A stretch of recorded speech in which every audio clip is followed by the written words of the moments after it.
ilmi namaa yoo lafa kanarra jiraatu eenyummaa adda addaa qabaata.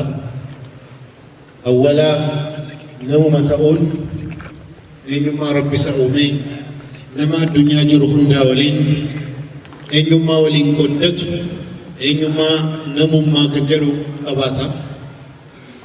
Akkasumatti immoo eenyummaa sana ala qabaatu saba wayii keessaa waan uumameef sabummaadhaan kan wal qabatu eenyummaa sabummaa qaba jechuudha.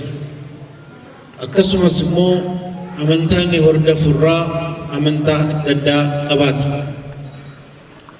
Yoo islaama ta'e islaamummaa, yoo kiristaana ta'e kiristaanummaa, yoo waaqeffataa ta'e waaqeffatummaa haala kanaatiin amantaa wayii qabaata. Biyya wayii keessa immoo yoo jiraatu maqaa biyya sanaa qabatee eenyummaa biyyi sun jiraataan biyya sanaa walitti qabaatu sana keessatti waliin qabaataa. Akka keenyaatti biyyi keenya Itoophiyaadha. Haala sanaan eenyummaa biyyummaas waliin qabna jechuudha.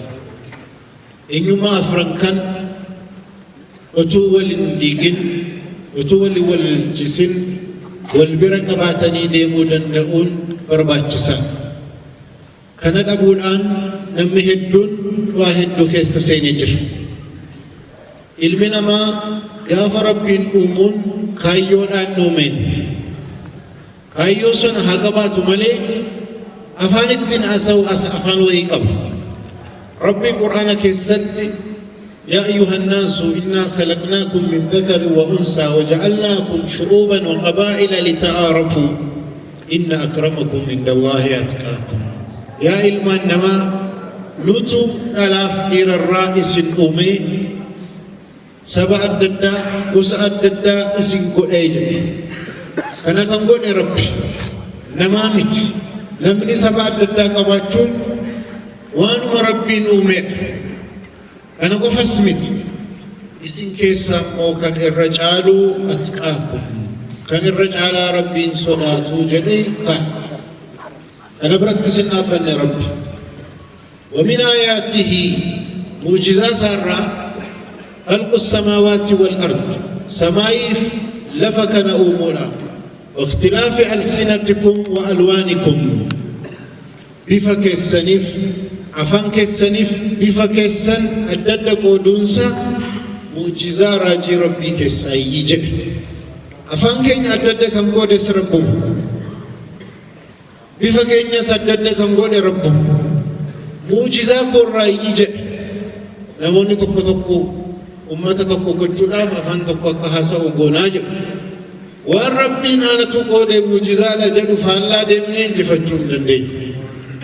Akkamitti waliin addaddummaa keenya kabajnee eenyummaa keenya kabajnee utuu Rabbiin isin wallalin eenyummaa keenya osoo hin diigin waliin jiraachuu baruun barbaachisa. Kanaaf mata dureen islaamummaaf oromummaaf islaamummaa jedhu kan barreeffame Rabbiin gaafa Oromoon galee fedhii keenyaatiin miti. Fedhii isaatiin.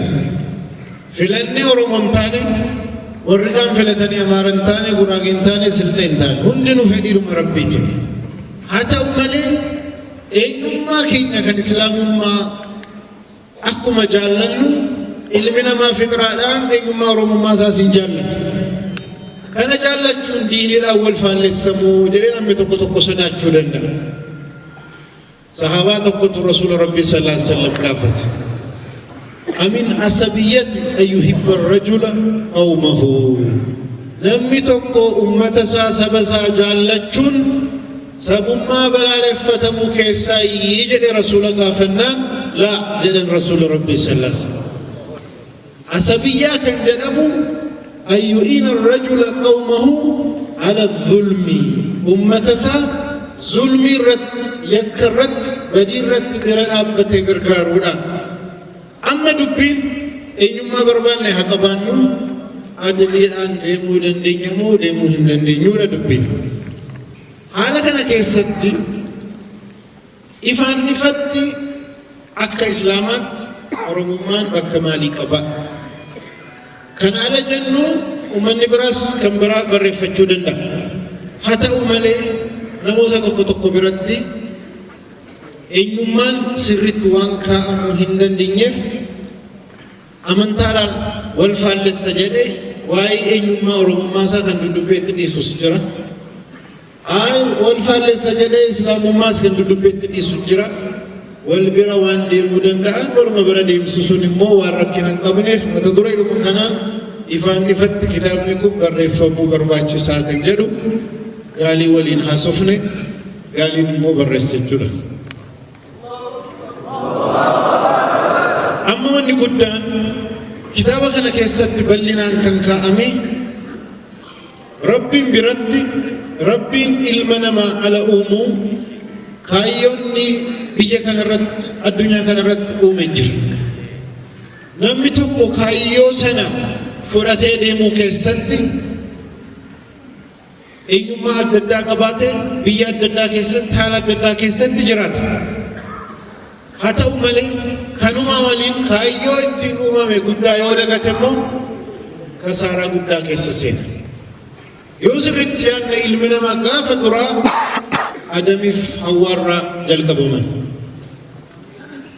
Tokko ture, lama ta'an, ijoollee horatan, otuma jedhu har'a uummata gara biliyoona 7 ta'utu addunyaarra jira. Hundinuu sanyiin keenya eenyummaan keenya Adamiif Hawwaarraa ka'a. Adamiif Hawwaarraa ala ka'u abbaan keenyaaf haati keenya tokko jechuudha ilmi namaa hundi. Tokko ta'uu kana waliin yeroodhuma keessatti sabaaf sablammiin adda addaa uumamee jira jechuudha. Yoo sirriitti ilaalle Rabbiin ومن آياته جدي موجزات سرّا آيات سرّا جدي دبتوس وين أفاني كن إن أفا هم بدا إن مهارات لك يوسينا كيست تلالي حديثة كيست ور مسلمة بر رسول ربي صلى الله عليه وسلم تران مدينة كيست سبا غوسا أوس خزرج جدا مجراجا نكرار arra yoo dhaqne Madiinaa Awus Khazraj wanni jedhamu hin jiru. Warra jararraa booda dhufantu argame. Addunyaa keessatti saba hedduutu dhufee badee jira. Afaan dubbatamu kun hamma yawmal qiyaamaatti kan turu miti. Yoo dubbitti lakkoofne amma Oromoon hundeen isaa deemee eessa keessa seena. Deemee lakkoofne Oromoo yookaan Oromaa waa nama tokko irratti keenya miti. Namichi sana yoo dabarfannee achi deemne Oromoonni jedhamu jiru. Isumarraa jalqabame jechuudha. Kana maaraas yoo fudhanne achi deemne inuma hin jiru karaatti bada. Sabni hundinuu yoo amma achi fagaanne Adamuma qofatti deebine. Adamu irraa alaas dhufaa deemnu heddummaataa dhufe. Waggaa 2, 3, 5 yoo dudubbeetti deebine har'a addunyaarra sabni jiru hedduun isaa hin jirre. Amma soggaa muraasaan booda baduun waan oolu miti. Haalli kun maalinni har'a gosa jedhamee Oromoo keessatti kan adda addaa jira. Isuma kanatti immoo wal deebi'ee akkuma sabaatti guddate maqaa godhatee ala deemu inni immoo jala jiru deebi'ee akkas hundeetti bakka argatee guddate jechuudha. Tartiibuma kanaan addunyaa keessa deemamaa. Amma waan akkanaa yoo sirriitti hubanne maal keessa seenna? Afaan Oromootiin dubbachuun attam Rabbiin eeyyama sodaan nama keessatti dhufa. Aadaa Oromootiin deemuun attam Islaamaan wal faallessaa nama keessatti gaaffii dhufa. Rabbiin kan Islaamaa ta'e kan Oromoo ta'e badii qabaannaan inuma balaaleffata. Rasuulli Rabbii sallallahu alaihi wasallam waraana dura kan jalqaban aadaa Arabaa irratti. Badii taanaan kan Arabaa ta'e kan eenyu ta'e badii jedhanii fuuldura dhaabbatanii akka jijjiiramu hojjechuun barbaachisa. Kanaaf warri mushrikoota aadaa abbootii keenyaatiin gadhiifnuu jedha. Abbootiin keessan dogoggoraan yoo bolloo bu'an duukaa buutu. Araba yoo maantaan Oromoo biras aadaan badii qabu yoo jiraate Rabbiin callisee ilaalu. Aadaan immoo badii hin qabaanne kan Oromoo ta'ee kan Amaaraa ta'ee kan abbaa barbaade ta'ee Islaamni wanna dhowwu hin qabu. Aadaa uffannaa haa ta'u, aadaa nyaataa haa ta'u, aadaa maalii haa ta'u, Qur'aanaaf hadiisaan amma wal khaallafuunsaa nassiin ittiin dhufnetti eeyyamamaa jechuudha. Kana hubachuu waan hin dandeenyeef namni hedduuni wanni kun wal jalaa dhahaa rakkataa jira. Kanaaf akka muslima tokkotti nu warri islaamummaa hordofnu islaamummaa keenya sirriitti barree karaarraa waan nama baasu waan hin taane abbaatti ta'uunis waan dhowwamuu miti. Kanuma waliin garuu gara biraatiin rasuulli rabbi sallallahu alaihi wasallam maal jedha? Yeroo hedduu sabummaa sabboonummaa waan akka kanaa yoo sirriidhaan wal biratti qabne hin deemne waa hedduu balleessa. Amma la Oromoon saba hunda caalaa jenne yoo amanne rabbiin biratti dhowwaadha. Rasuulli rabbi sallallahu alaihi wasallam waa'ee aadaa waa'ee afaanii faallaa hin deemne. Sistema isaa ejjennoo isaa jijjiiran. Amma Oromoof Oromummaan tokkuma addatti. Oromoof Oromummaan addatti. Akkamitti adda ta'a? Oromoon waan rabbiin uume. Oromummaan garuu waan namoonni wayii Oromummaan akkana jedhanii hiika kennanii amananii biyya amansiisan. Paartiin tokko Oromummaan akkas jedhee ejjennoo qabaachuu danda'a. Paartiin biraa Oromummaan akkana jedhee ejjennoo biraa qabaachuu danda'a. Oromummaan akkana ijaaramee dhaabbatu kun yoo islaamummaadhaan akka faalleessu godhamee ijaarame warri islaama ta'anii rakkatu. Maaliif warri diiniitti cimaa ta'anii deemasee Oromummaa keessan jedhanii islaamummaa qofa biratti hafu. Warri immoo diinii irratti dadhabaa ta'anii diinii achi dhiisanii Oromummaa jala galu. Warri immoo giddu galeessa jiran al tokko garuu waan namni tolchu Oromoon jenne Oromummaa jenne kan ittiin amanu. Oromummaan akkana jenne waan ittiin amanu ideoloojii. Ideoloojiin sun Islaamas, Kiristaanas, Waaqeffataas hunda akkasimatu goone yoo ijaarre Oromoon tokko ta'ee deema. Yoo immoo kan Islaamaa qofa goone warra kaan dhiibna. Yoo immoo kan Waaqeffataa goone warra Waaqeffataan taane achi dhiibna. Akkas akka hin taane godhanii ijaaruun barbaachisaadha. Itoophiyummaa keessattis ergasii maaltu ta'e? Namni tokko lammii Itoophiyaa ta'uudhaaf kiristaana ta'uu qabaa jedhame bara durii. Kana keessatti musliimni Itoophiyaatuma biyya kana keessa jiru dhimma siinuu Itoophiyaa miti jedhu. Booda maal ta'e? Waa hunda irratti dudubbeetti hafe jechuudha. Kanaafuu Oromummaas haa ta'u, Itoophiyummaas haa ta'u, maalis haa ta'u ideoloojiin amantaan ejjennoon qabatamu waan namni tolchu. Ejjennoon amma Dooktar Abiyyi qabatan Itoophiyummaa fi kanasee Minilik wal fakkaatu miti. Kanasee Yohaannisiif kan liji Iyyaasuu waa Itoophiyaa dubbataa ejjennoon jira adda adda. Kanaafuu haala kanaan Oromummaa keessattis Oromummaa hunda hammatu kan diinal Islaamiin waliin faallafne godhanii nama barsiisuudhaaf akka sirraa gochuutti fakkeenyaaf Oromoon jechuun amantaa waaqeffataa warra hordofu yoo jedhame automaatikaalii warri Islaama taatan Oromoo miti jechuudha. Alasana maal ta'a? Waraana walitti banna jechuudha. Oromoon amantaa namni kan barbaade haa hordofu. Garuu bakka hundee irratti walii galuu irratti dhaabbachuu qabna. Rasuulli Rabbi sallallahu alaihi wasallam warra mushrikaa biratti maaltu ture? Ejjennoo tokko tokko ture. Kan akka bifaan nama xiqqeessu. Bifti isaa gurraacha taanaan sahaabaa tokkotu Abu Zarrat Bilaaliin maal jedhe? Yaa ibna Sawdaa atusaawinii jedhe. Yaa ilma gurraattii alitti gurraattii sana ati anaa wal qixxaattaa jedheen Bilaalul Habashiin. Tokkoffaa gurraacha ta'uu isaatiin tuqe. Lammaffaa ati akkamitti anaa wal qixxaattaadha. Rasuulli Rabbi sallallahu alaihi wasallam aaranii waan kana irratti maal jedhanii dubbatan akkuma isin beektanutti wanni kun wanna jaahiliyyaati. Innaka hiika umruun jaahiliyyaati. Waan jaahiliyyaatu waan aadaa dudubbeetti hafaatu si keessa jira jedhani. Hadiisa biraa keessattis annaasu ka'asnaani ilmushti. Ilmi namaa akka ilkaan mushatii faaqqee wal qixaa jedhanii barsiisa. Walqixxummaa namaa namni mormu Oromummaan walqixxummaa ilmi namaa addunyaa irra jiru hundinuu walqixa kan jedhu waan faalleessu irratti Oromummaan yoo ijaarame Islaamummaan faalleessa. Oromoon adda Oromoo kan fakkaatu addunyaa irra hin jiru yoo jennes ni sanuma. Itoophiyaa biyyi keenya Itoophiyaa biyyi fakkaatu hin jiru jennee ragaa barbaadachuudhaaf yoo dhamaane innis Islaama biratti dhowwama.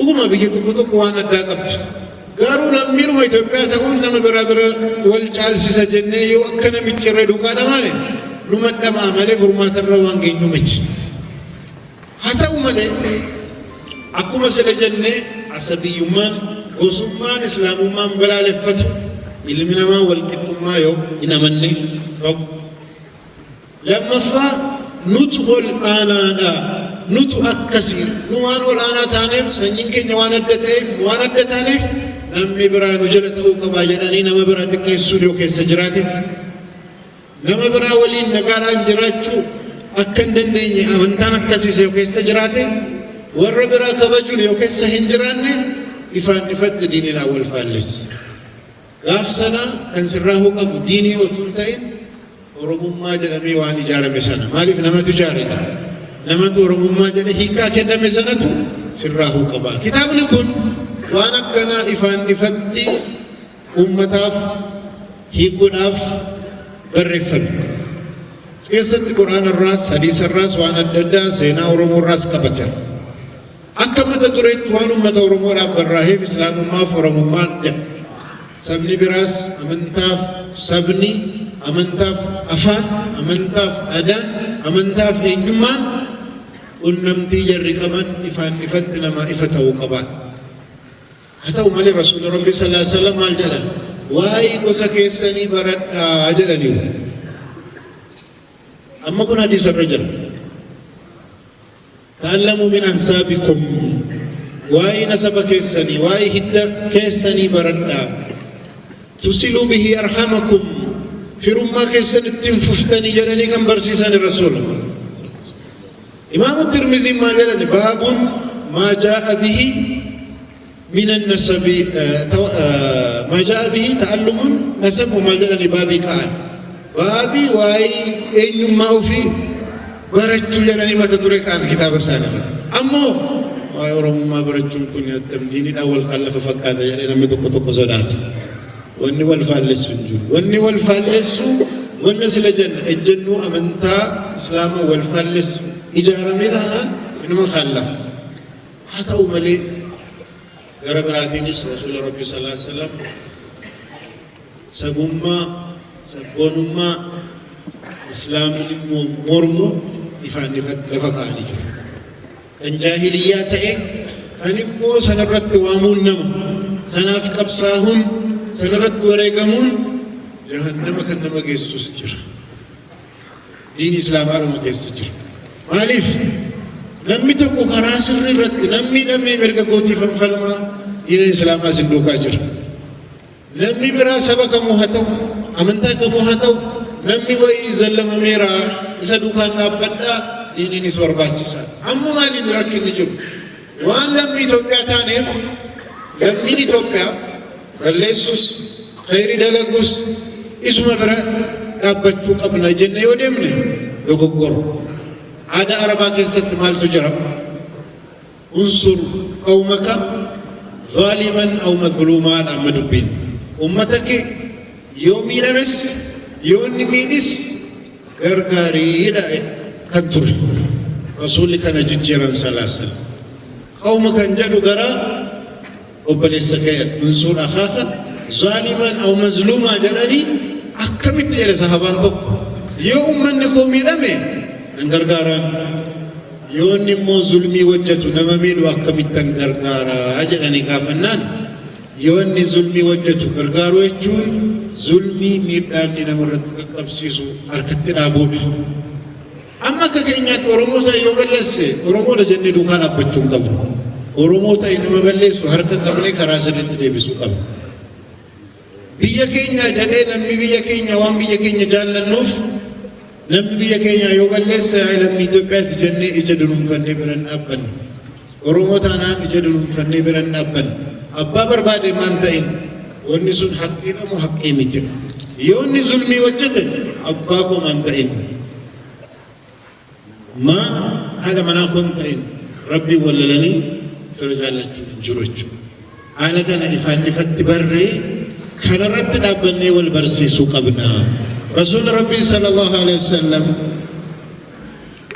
حال جرو كان كيستي ifaan ifatti waan akka kanaa mata duree hedduu keessatti hadiisaan nu himani wanni immoo baruu qabnu akkuma sila jedha oromummaan isin bada man booda waggaa meeqa tura rabbi beeka maaliif afaan jiru hundinuu manni jiru badaa deemaa miti nabi Ibrahim ilaala Ibrahim ijoollee argatan ijoollee isaanii tokko Isaaq tokko Ismaa'eel Isaaq irraa Yaaqoob dhufe bani Israa'el jechuun ijoollee Yaaqoob ijoolleen Yaaqoob alachi deemaa dhufe bakka hedduutti bahanii kana keessaa tokko ummata Yihuudaa jedhama bara Ibrahimiin biraa la jedhu Yihuudaa wanti jedhamu hin jiru Ibrahimiin booda dhufe bara Ibrahim irratti afaan biraa jira aadaa biraa jira booda garuu deemsa keessa dhufe deemsa keessa oromummaan amaarummaan arabummaan hundinuu يوم القيامة برهم مجنيتي كراتي بدا بكك ولي قديسا ديمو مانجو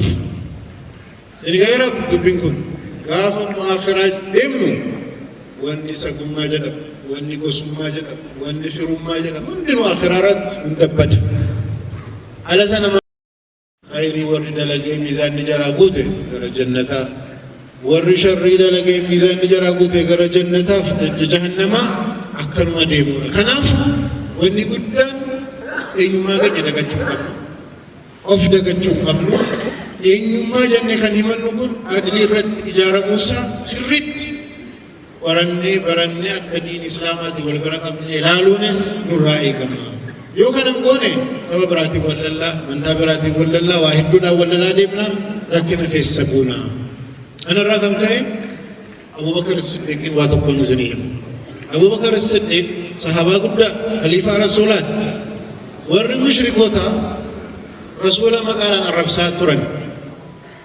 أجمان ولا لولا إسنيس ديبي سائلني جرى حسان بن ثابت أججن حسان بن ثابت في صحابون فني رسول قافة سلاسل واي قريشي واي قوس قريشي سيناس إنماسي سرت إمبيكا نجر إنم قافة نواكا نقول اذهبوا إلى أبو بكر غير أبو بكر ديما فإنه أعلم الناس بنسب القريش حديث مسلم الرجل أبو بكر نسب قريش بيقولان نمون رجال إذا تبيك إذا برا ديما جنا من قريشي برا يونا كرمو برا مركنا قف ركنا قبو دبين أنا مارا برو نسركنا قبو قصني مارا إسارو فيهن كان برو ركنا قبو أكو من سلسلين جده وان ديني را فربي را والفالسو تقوم قبول أما نموني تكو تكو سبا في فلتني سبنكو سبريس لغو قرص تدو كان نابد نجدني فالله ديم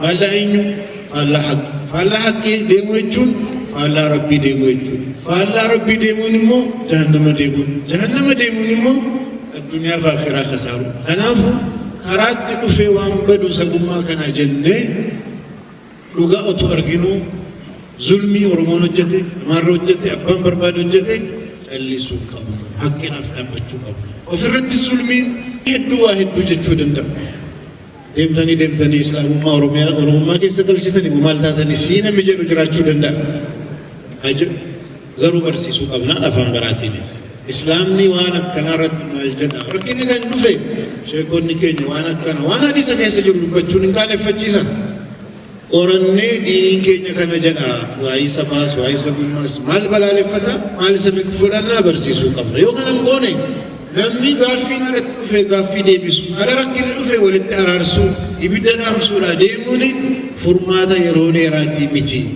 kitaba kana tukon kisan bittani dubbiftani dubbisiftani ummanni barasakatti obatu akka jolen kenya swana kasi وان ديني كينيا كيس وان قرآن كيس جرورت ما وللون دلين وان كسي وان ما قرآن مرمو هذا أورمو هتو هذا أمارة هتو وان قرآن مرمو وان ربي مرمو نمني جنة لكو بربادو خرا جنة تاني الرب ديمو قبل هذا ججرو دلين إنماس ججرو دلين مالف نمت كل شتك مالي وان ربي رادو فيمت هذا نمجو كربي اتفوفو دندا يو خيرت آدا هدوسو آدا دودبيت هفا جدامي هفا جرانمتو jadi aku makan adan duduk hafal Rabbi wal ciso jara dinu maaf hafuz kaba itu jejus kabna.